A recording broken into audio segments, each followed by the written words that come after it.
Hello, everybody, and welcome to Vamos on One Soccer, presented by Degree. Andy Petrollo, Oliver Platt, Christian Jack, and Alexander Gonge-Ruzic joining us. KJ, AGR, you guys are in Atlanta. You are getting ready for the big match. As we know, ladies and gentlemen, tonight it kicks off for Canada in Copa America, their debut. They get things started 8 p.m. Eastern time against Argentina. You guys are kind of soaking in the atmosphere. So throughout the show, just tell us what it's like to be out in Atlanta and witness, I guess, Messi mania. Our obsession is with the Canadian team, of course, and that's what we're going to dive into here. But we know that it is definitely Messi mania out in Atlanta and overall with Copa, because after all, Argentina, right out of the gate, they are the defending Copa America champions. Then Canada will be back in action June 25th versus Peru, and they will round out their group stage matches against Chile on June 29th. Let's start by projecting the starting 11. A little bit of debate going on here, gentlemen, when it comes to Canada's starting 11, because, you know, we saw the same, with the exception of the goalkeeper from the Netherlands game to France. So Dane St. Clair started against the Dutch. Max Crepeau went in against France. And I think the reason why we like this starting 11 is because France, you know, pretty good team, and they drew them 0-0. How are you still feeling about this, Alexander? Do you like this starting 11? I think it makes a lot of sense for what Jesse Marsch wants to do. Obviously, he's come in and employed that 4-2-2-2 since the start, and I think by keeping some of those foundations, some of those principles, like he wants some aggressive defending out wide. Buchanan and Miller, both defensive, capable profiles who have played at wing back.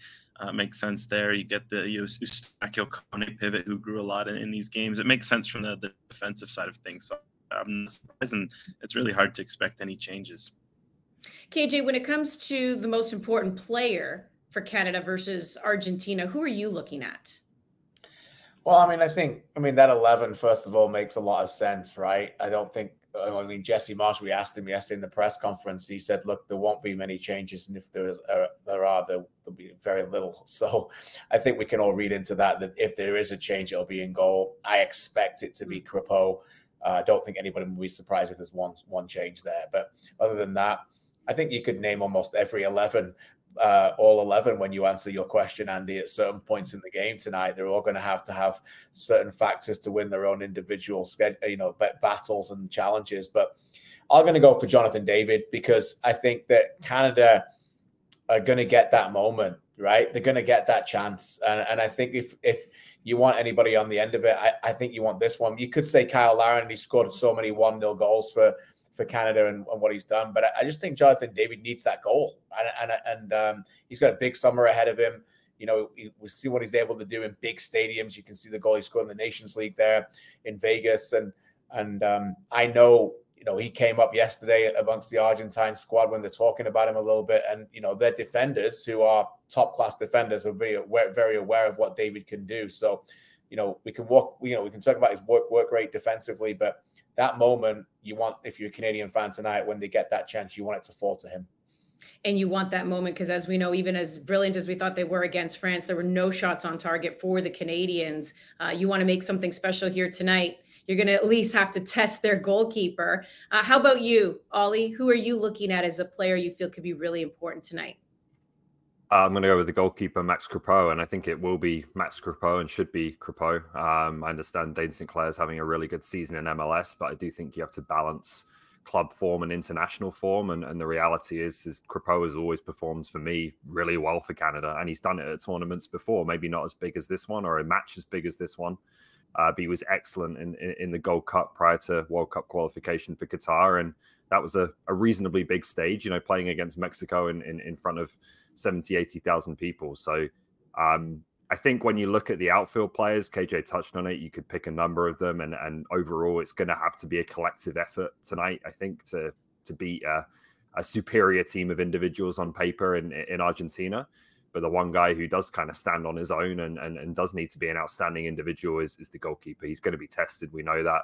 He's going to need to come out into that back line. So I'll go with Crepeau as a guy who, if Canada gets anything out of this, will have a pretty good chance of being man of the match. All right, we got Jonathan David. We have Max Crepeau. Alex, who are you looking at? I'm looking out wide at one of the flank players I referenced earlier. I'm going to go with Tajon Buchanan. I think in a game like this, of course, I mentioned the defensive side of the game is going to be very crucial. Canada's going to need all 11 players on the field to defend, but also going forward, as Kiwi. So far, I haven't seen anyone score under Jesse Marsh. So that transition game, he's keep talking about it. He talked about it yesterday when asked. He wants to see that team be more vertical. Tajon Buchanan fits in right with that. And, when you look at this Argentina team, it's loaded. You look across the midfield, the attack, even at the back, it's all world-class players. If there's anything even resembling a weak spot on this team, though, it's the fullbacks. You look at, left back like Nicolas Tagliafico played at Lyon this year. They had a great second half of the year. He stepped up a lot for them. But it's still, if you're looking at this 11, it's probably the weaker spot. I think Tajon Buchanan could really exploit that, push forward in transition. Plus, with Davies likely to play deeper, he's the main transition threat, and he likes these sort of big games, these big tournament moments. He thrived at the World Cup and got this big move to Inter Milan. He's thrived in other big games before. I think this is a time for him to step up because he hasn't scored since March of 2022 when he helped book that spot at the World Cup. I think this would be a big moment to show Canadian fans why he made a move to Inter Milan. Yeah, and it seems like a little bit of a common theme here, guys, is we want to see the players score again. Not that I'm going to try and lead you a certain way, but when it does come to maybe tinkering with this lineup here, perhaps making a lineup change, KJ, where would that be for you? Well, it's going to be really difficult to find an answer to that question because I think we already know what Jesse wants to do, right? I do think that Richie Laryea is a player that Jesse Marsh would like to get into the team. And someone like Richie brings a lot, right? Like he brings that ability to always bring the intensity to a game. His teammates follow that. He's contagious. Jesse Marsh has spoke publicly about what Richie Laryea's character can bring on there. He's unpredictable.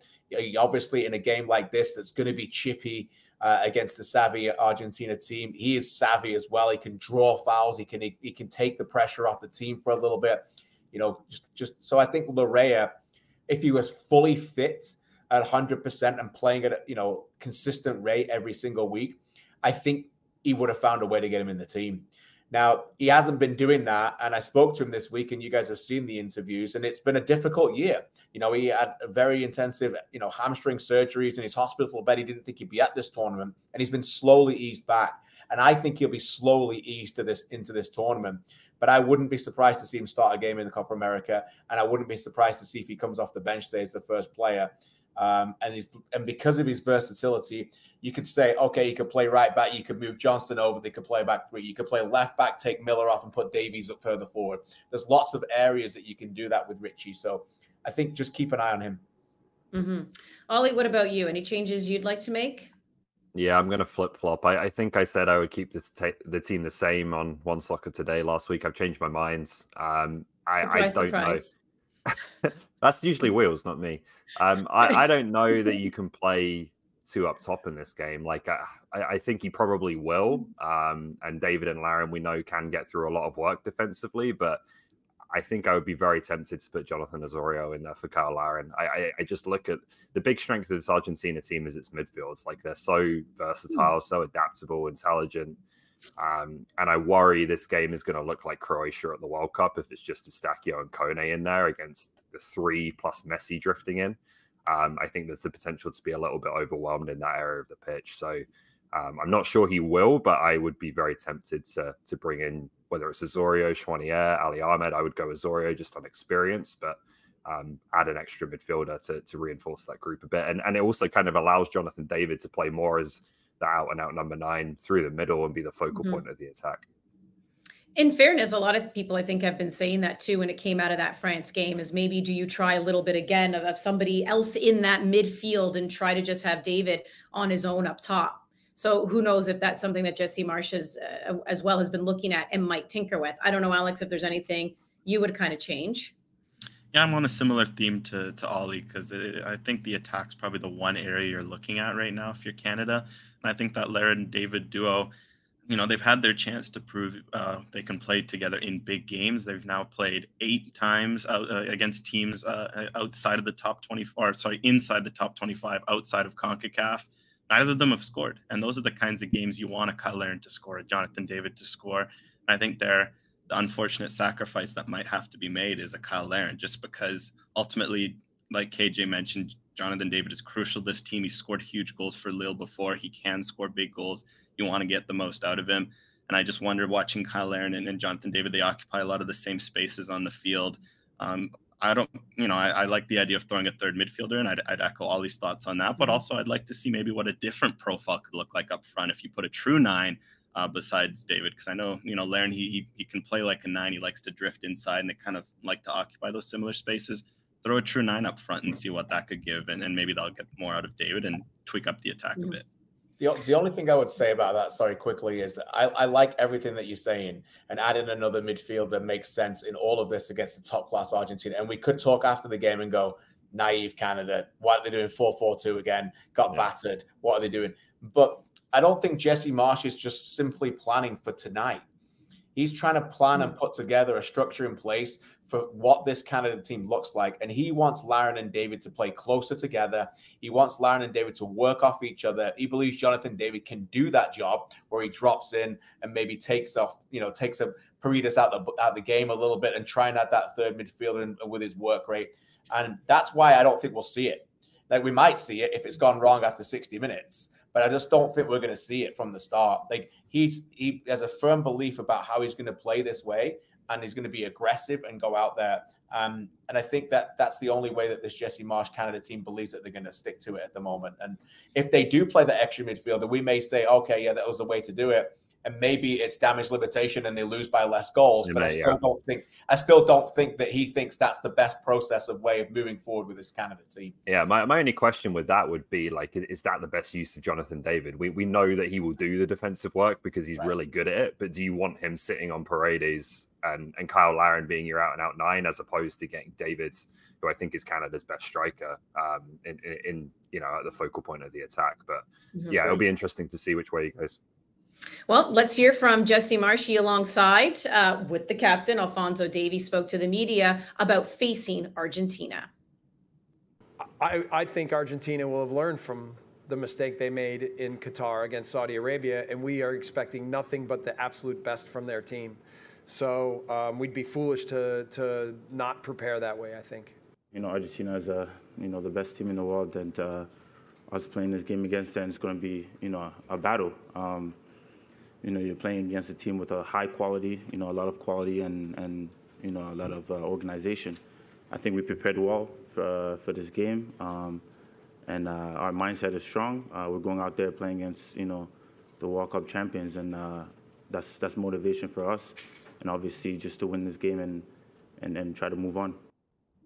So here's the thing, guys. I know a stat that we talk about is the fact that Argentina has lost just twice in their last 58 matches. But when it comes to openers since 2010, they are 3-4-2.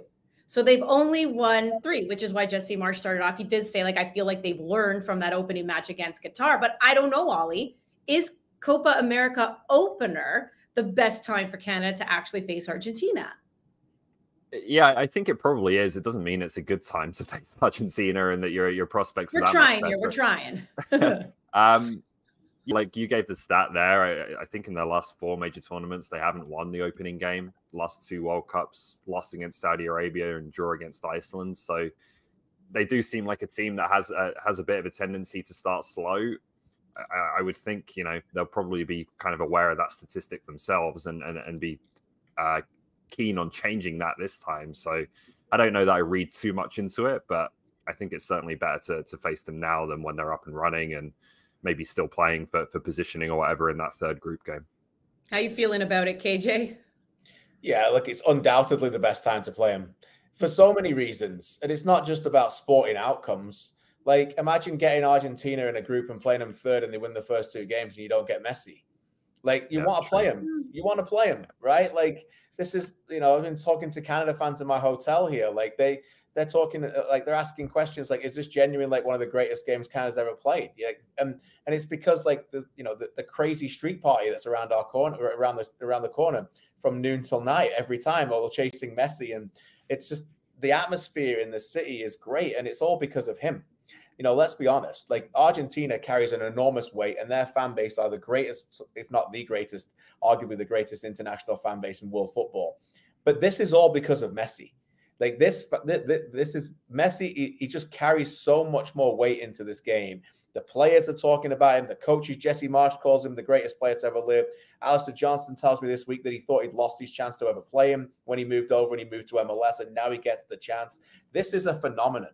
This is a player that other opposition are in awe of. His teammates are in awe of him. The fans, they want to just get a look of him. So you want to play him. And the fact that he's healthy and he's going to play and he's going to captain this team in an opener, regardless of, you know, as I said, the outcome of it, this is when you want to get out there and just see what you can do against the best in the world in a once-in-a-lifetime chance. Yeah, and he really does seem like he's Benjamin Button at 36. It's like he's going backwards in age because it just doesn't seem like he's slowing down. That's for sure. But again, I guess when you do look at the permutations as well here, Alex, when you have Argentina out of the gate first, I mean, you bring up a good point there, KJ. I mean, it's true. If they were to win their first two, you probably think they would rest Messi in the third. But even for Canada themselves, imagine if it's like a do or die game in that third match and you're facing Argentina. I mean, again, it's Argentina. You know, no matter what, when you face them, it's going to be hard. But if you had to pick, do you like the fact that it's the opener? Yeah, because I think it's something where you can still, you know, you say you drop the opener, you can turn around and, of course, it puts pressure on you. But as you've seen, sometimes that pressure can elevate teams. I don't think you want to go into a, you know, third game, you know, you need to win to get through, say, or even draw. And it's like, all right, number one team in the world, Lionel Messi on the pitch. That's your challenge. I think you'd want to face them early. Because even for Canada in this sense, the fact they're going to play Peru and Chile after, I think an Argentina game like this sets the expectation, sets the level, it gives an idea of the standard, but then it'll give them confidence going into the other games, especially if they show well. I'd definitely say you'd want them to face them earlier in a scenario like this. Like I'd say maybe in another scenario, you want them second, but that also depends if you get a good opener. You don't want it to go like the World Cup where you lose your opener, then you lose the second game to a tough team and all of a sudden you're out. But definitely, I don't think you'd want to face them third. And yeah, I think the fact that it is a party here in the first game does change things, because I don't think many Canadian players are going to see anything like this. Like it doesn't feel like Atlanta here. It almost feels like Buenos Aires. You hear all the, you know, Argentinian accents everywhere on the streets. You see everywhere you turn, there's blue and white shirts. Like I'm just imagining that from a Canadian perspective. Like even being in Qatar, I guess, you know, KJ would be able to speak to that more. I don't know if it was, you know, similar atmosphere, but just for this to be the one game in the city, you can tell Argentina's playing. Like not often you're in a city for a game and you feel that a certain team is playing. It changes the equation. Mm-hmm. Baptism by fire, that's for sure. And by the way, Messi will be celebrating a birthday during this tournament. He turns 37 June 24th. Let's hear from Marsh now on dealing with this man we've been hyping up, Lionel Messi. This is what makes him the best player to ever play the game. So there are clear things we need to address with him, but the key, I think, is to really be always aware of where he is and make sure that he's not in open space and that we're able to close space and try to make it difficult on him. You know, I've played against him, coached against him a few times and had some successes, but he's always finds ways to make a difference because his quality is so amazing. I offered up the suggestion, Ollie, in our debut of Vamos, that they should just talk to Kamal Miller as well, who played with him at Miami, maybe give us some of the secrets. What is it that he does in practice? Because, I mean, it's got to be easy to figure out. I mean, how do I'm sure there's secrets that Kamal Miller has that no one else has been able to figure out yet from his few months. Oh, my goodness. What do you do with Messi? I mean, other than like throwing the kitchen sink at him, what do you do against him on the pitch? Well, I mean, the reality is you could do everything right and you can still win the game and none of it really matters anyway. That's the player you're facing. But I think the one key thing for me that Canada has got to get right, and I think they did a lot better against France than against the Netherlands, they have to defend collectively and in numbers. Like you can't put players in individual situations where they're one-on-one with Messi or anyone else in this team, or whether in a situation where they have to make a split-second decision, you know, do I go? Do I stay? I think when you start to rely on individual decision making against teams like this, you're in trouble. So for me, it's just all about trying to stay as compact as possible, trying to defend collectively, not leaving individual defenders isolated. Whether you're high up the field pressing or whether you're defending your own box, you've got to do it in shape and in control as much as you possibly can. And like I said, I did think that they got a lot better at that in the second game against France, just picking their moments, when to be aggressive, when to be a bit more cautious and stay together than they did in the first friendly against the Netherlands. But it's difficult. It's going to be incredibly difficult, not just with Messi, but with this whole attack. Yeah, KJ, I mean, again, you were at the World Cup as well. You saw him play against various teams. Obviously, we are watchers of MLS too, and what he's been able to do. How do you think Canada should defend against him? Well, I mean, as Ollie made a great point. The thing about him is undoubtedly the best player to ever play the game. But the last time I checked, he doesn't go get the ball from his goalie and beat 11 players and score every time. He needs service like every other player in the world, right? So again, I asked Jesse Marsh this. I used it in my hit yesterday about Uruguay beating them in World Cup qualifier. And if you watch that game, Uruguay suffocated Argentina's midfield, right? So they just went in every single time. Now they defend man to man. Jesse Marsh is not going to defend man to man. Doesn't like that. No, he's not going to do that. But what they did was that they suffocated their midfielders, so they couldn't get the ball to Messi. So if you can, Messi's going to get the ball, and there's going to be moments where he's going to have a chance, and at some point it's going to be like chaos, and you're going to like survival mode. That's going to happen tonight at some point. It could happen. The more times it happens, the less chance Canada's got to get anything. But if you can reduce those amounts of moments where it's chaos and everyone's looking at Messi and suddenly he's going to score, if you can get like 3 or 4 of them instead of 13 or 14 of them, that's the key, right? And so you've got to understand that he's going to have their moments. They cannot drop off. They've got to be on the front foot. They've got to go and be aggressive into the midfielders, and they've got to keep going. And that's why the substitutions are so important tonight. These players are starters, but they're not going to be able, quite a lot of them are not going to be able to finish it with the energy that they're going to need tonight. So I think he's got to have a plan for minute 1 to 90, not just for this starting 11. And you've got to go, and you've got to go after them and make sure that you don't drop off and stand up for it.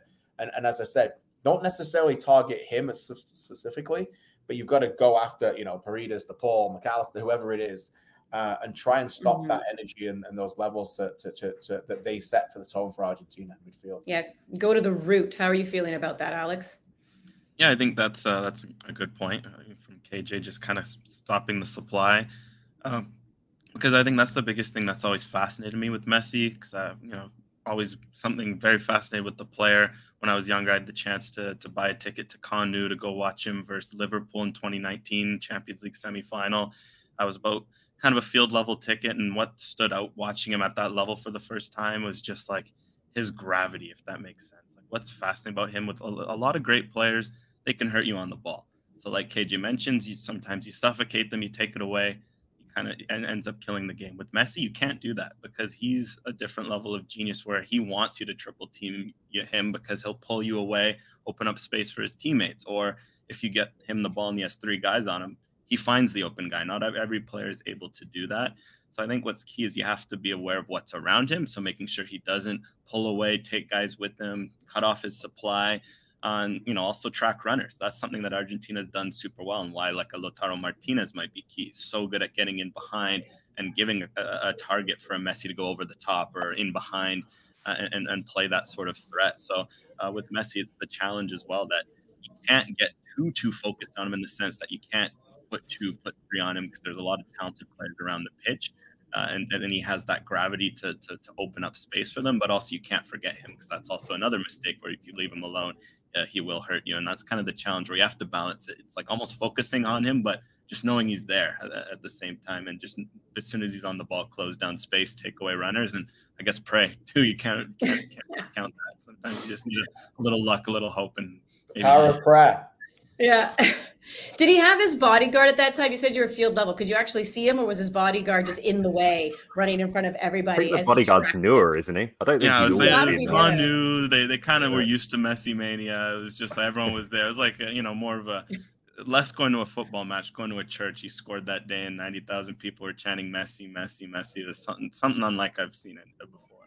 That is incredible. All right. Well, according to Canadians, we have saved the best for last. And that, of course, is Alphonso Davies. Here he is on talking about wearing the armband. You guys all know I came to Canada when I was 5. You know, they took me in, they made me one of their own, and yeah, I love this country. I think before the game, obviously, it's going to be a lot of emotions, you know. Leading out the team against an opponent like Argentina is going to be big, and being able to wear the armband, you know, for the first official time in my career would be something spectacular. But for me, when I step on the pitch, I mean, I just, you know, we cue into the coach's tactics, his lesson. He told us what to do before the game. But overall, for me, I just, you know, go out there, play my game, and try to win the game, I guess. All right. Well, where is he best suited to win this game, KJ? Should Alphonso Davies play as a left back against the world's top teams? I think I've answered this question about 500 times. I was going to say, I don't think I've heard your opinion on this, KJ. No, very refreshing. I have a very refreshing new take on it, and it's called "Just Play Left Back." It's over. Yes, it's fine. Absolutely, it's fine. So how can I take this and bring it into a new development story of an answer? I don't know. You know what I'll say? I'll say this. I'll say that it's fascinating that he's been captain, because I think that Jesse Marsch is challenging Alphonso to find a new level of himself with Canada. And it's clear that he's obviously, you know, a superstar for this country. I'm thrilled for him to get the captaincy. But there's other levels in him, guys. There's other levels in him that he needs to reach. And he's had a difficult year, a difficult season, and he's not in that flow confident state yet. But, you know, by handing him that captain's armband, I think he will become a more selfless individual on the field, and that will make him a better player for Canada. Yeah. Well, what we did see, Ollie, is that even in that second game, still a left back, I mean, against France, but he did get higher up the pitch. I just feel like that's what, you know, fans want to see, but I guess still that left back position. Yeah, I think you got to hope there's a couple of moments. I don't know there's going to be that many, but at least a couple where he is able to get forwards, and we know Messi isn't going to track him, right? So Argentina, I think the reason they've been able to have success at recent tournaments is that they run for Messi, right? And they cover for him, and there are players who will shift over and probably still be aware of the threat that Davies poses. But the other thing you can say from a defensive point of view, Davies has played against him. There's not many Canadian players who can say against that, right? You know, he's actually seen Messi up close on the biggest stages and has some understanding. Again, it's no guarantee that you're able to have success against him, but has some understanding of what he likes to do, what kind of threat he poses, and how you might be able to mitigate it and deal with it as best as you possibly can. So no question for me that he'll be starting at left back. Played him and beat him too. Yeah. Alex, how are you feeling about the Davies position? Yeah, I don't mind him at left back. It's what I've liked so far under Jesse Marsch that we've seen. Don't discount how important Liam Miller can be to Alphonso Davies. I think that's a partnership that can really blossom. Liam Miller's grown a lot defensively this year for Preston, playing as an out-and-out wing back there, having to learn a lot of the defensive side of the game in a tough league, the championship. And I think you saw it in the France game in particular. Miller was offering a lot of support. There was one time where Davies made a big overlapping run, and on the subsequent defensive possession, Miller just slotted in at left back.